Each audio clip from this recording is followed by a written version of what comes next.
gents, welcome back to In Conversation. Happy New Year. Yes, it's February, but I haven't seen you guys since then. I'm back with another episode. This time I have Leiden, Colbet and Darim da Paixao, all the way from Angola and South Africa. We're going to talk about their journey as creatives and how they got together to being engaged. So let's hear their story. Darim, Leiden, thank you so much for coming through. Thank you for having us. First of all, how has your 2020 started? Ladies first. Yeah, as always. As always, but jokes. 2020 for us, I think it's been a good start. We've been very busy, but in a good sense in terms of like we want to do more in our own industry and for each other as well. So it's been a good start. It's been busy, but like I'm saying, good busy. Yeah. Yeah. And you? Nah, she said everything. Yeah. So she completes your sentences as well. Basically, that's how we together.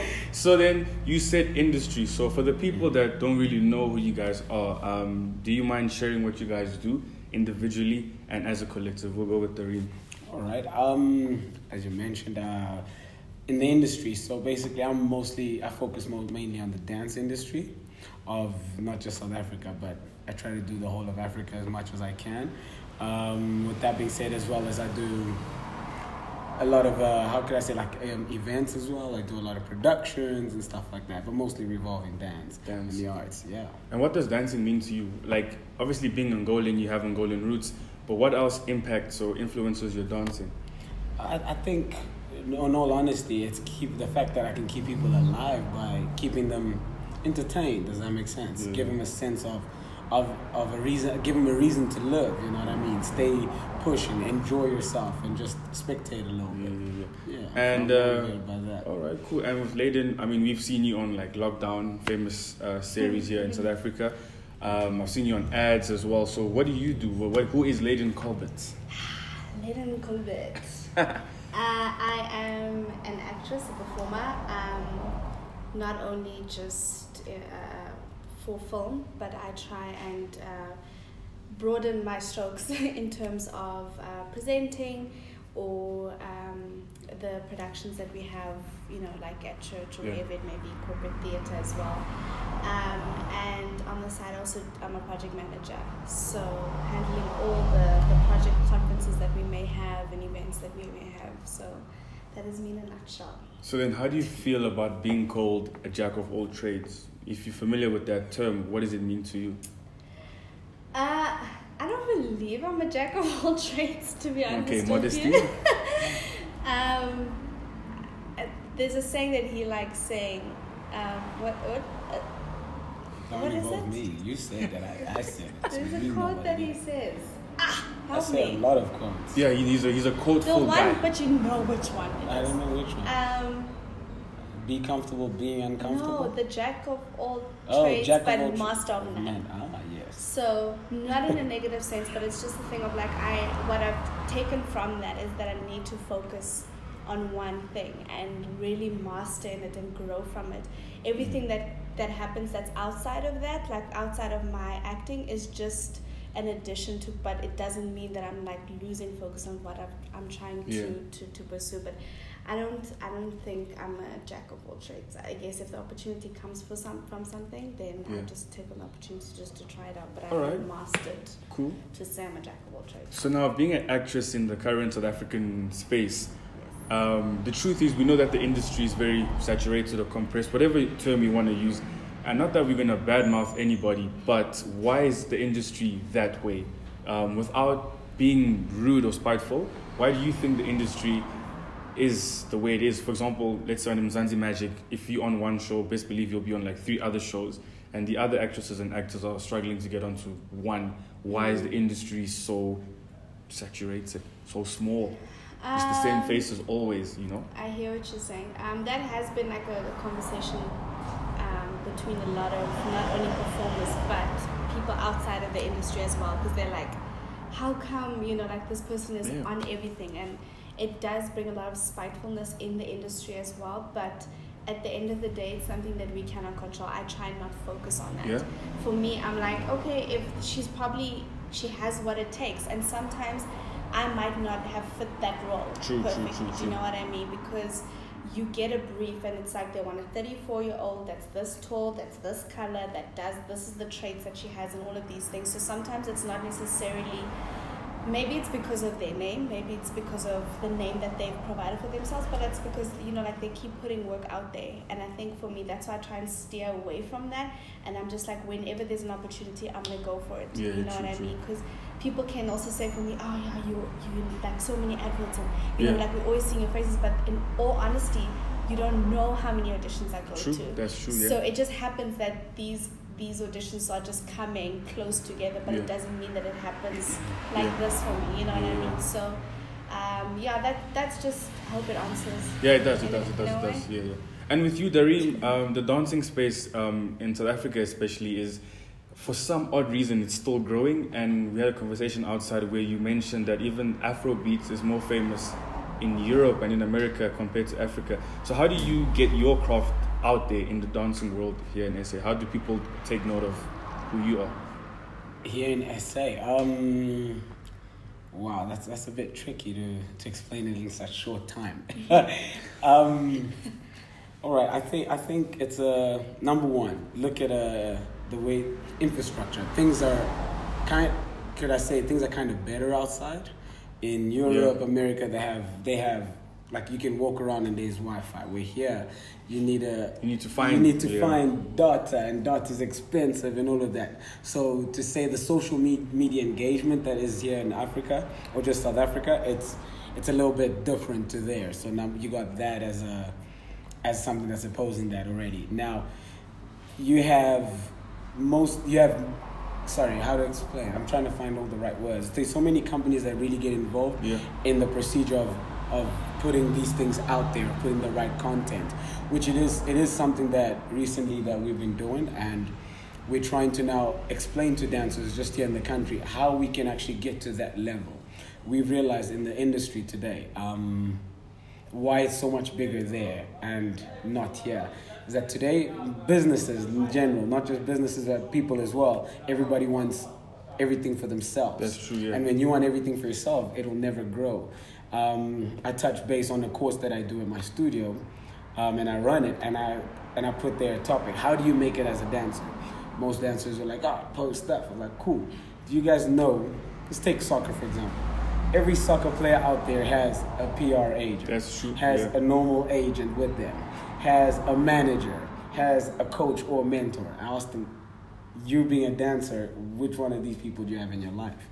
Now, that's also kind of hindering you from actually going forward.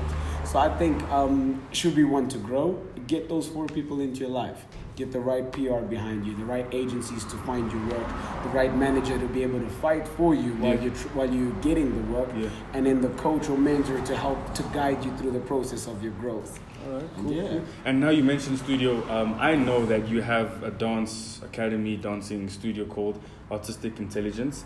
How did that come to life? And are you guys doing it together? Is it your own thing? No. Just tell us more. Tell us more a bit about AI and what it entails. Well, AI started a long time ago in 2004. Oh, yeah. So the name AI has been around for quite some time. We were basically just a dance crew at the time. I started with a couple of amazing people. Myself, Paul Lutando, Lerato Chipa, and Hermish Ngube. So these guys were basically AI in the beginning. And I always say it's the 4 because I was the shortest guy. Hermish was this guy. This is somehow my finger that's always injured and he always looked rugged. Chipa was the tallest guy, and then Paul was the darkest guy. So that was literally the 4. And I'll never forget that. And we started there. We did a competition in 2006 called Masters of Rhythm. And we just kept growing. The name AI as well stemmed from one of my favorite basketball players, AI, Allen Iverson. Oh, yes, Allen Iverson. No, Allen Irving. Okay, but no, I like Kyrie Irving too. He's fast, so it's cool. So the name basically came from there, and I remember watching a movie called Artificial Intelligence. We're like, why not robots that control themselves? Let's make it artistic intelligence. A friend of mine, Idris Kayembe, actually was there with me as we were creating this. And the name started eventually. As we went on throughout the years, 2 years ago, we eventually decided, I'm gonna start a studio. So I called up some of the guys and said, you know what, let's make more out of this. Let's make it an official brand and a place that we can share the things that we've taught ourselves and that we've learned over the years. So let's share this knowledge. So 2 years ago, we eventually started the studio. Yeah. And one more thing. Yeah, my my throat bad. is itchy. I know, I'm laughing. I'm like, sorry. Okay, we're back. Wait, it's still itchy.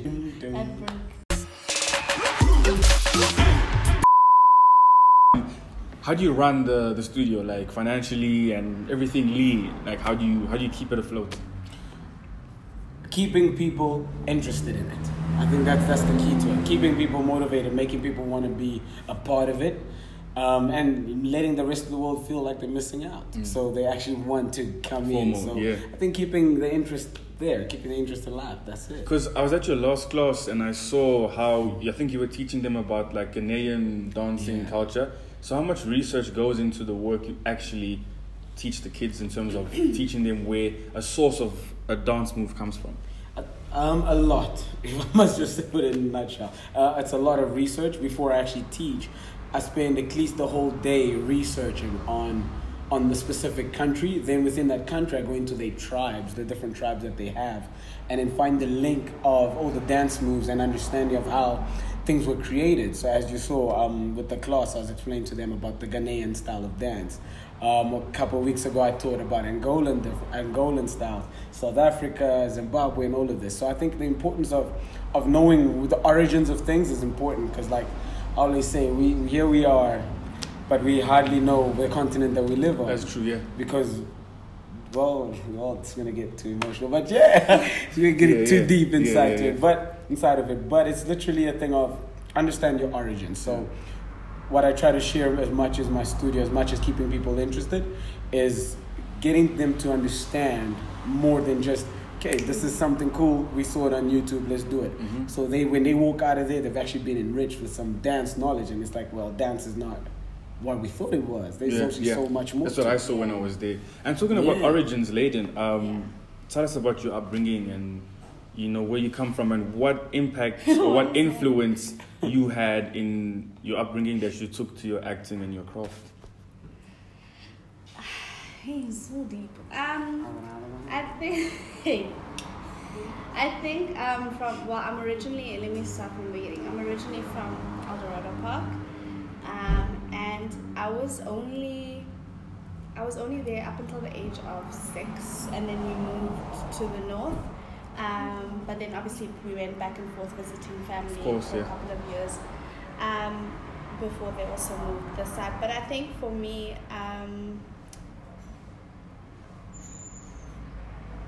what is the second part of the question?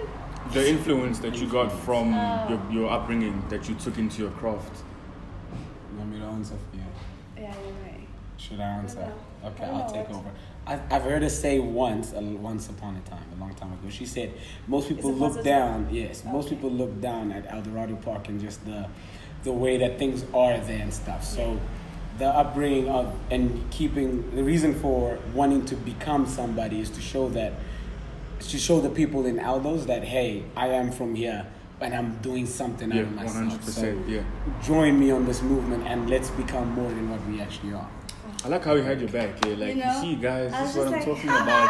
What am I going to say? Off of me, please. I said yes. Yeah, no, that's amazing. That's amazing. And then do you think, obviously, as a colored woman, your roles are limited to that? Yes. I don't think so. Look, in the industry, I'm known as cappuccino. Wow. That's the briefing. It's cappuccino. You never see. You hardly ever see colored. But I don't. At first, I thought that, and like I'm saying, like I said earlier, like I try and not live according to what society says or the limitations that it gives us in the industry as colored women. Because I did complain. Because literally, as colored women, it's like you're either gonna be speaking Afrikaans. Yeah, I was gonna get there. Yeah. You're gonna be on like Afrikaans channels or whatever it may be, and that's one thing that I was just like, but guys, like There's more to me than Afrikaans and those channels. We can also speak English. We can also be this posh woman or whatever it may be. You know what I mean? But I guess that's just what some writers don't want. You know, like they want the colored woman to speak Afrikaans. But I try not limit myself to that. And I think, and not that I'm grateful for what I haven't been blessed with all the roles that I've had, because I did enjoy it. And I'm not saying that I prevent myself from doing it. But like I said earlier, I don't try and live according to that limitations. If I get a job and it's Afrikaans speaking, cool, I'm going to go. I'm not going to be like, seriously, it's because I'm colored again. I'm like, hey, it's an opportunity which not a lot of people get. And who's to say that I'm going to get it? So I might as well give it my very best. This is what I asked for. This is what I want to be part of. So just roll with the punches. And I guess that's why a lot of people are also trying to create things as well. You know what I mean? It's like I'm not going to wait for something to come to me. I'd rather create something for myself.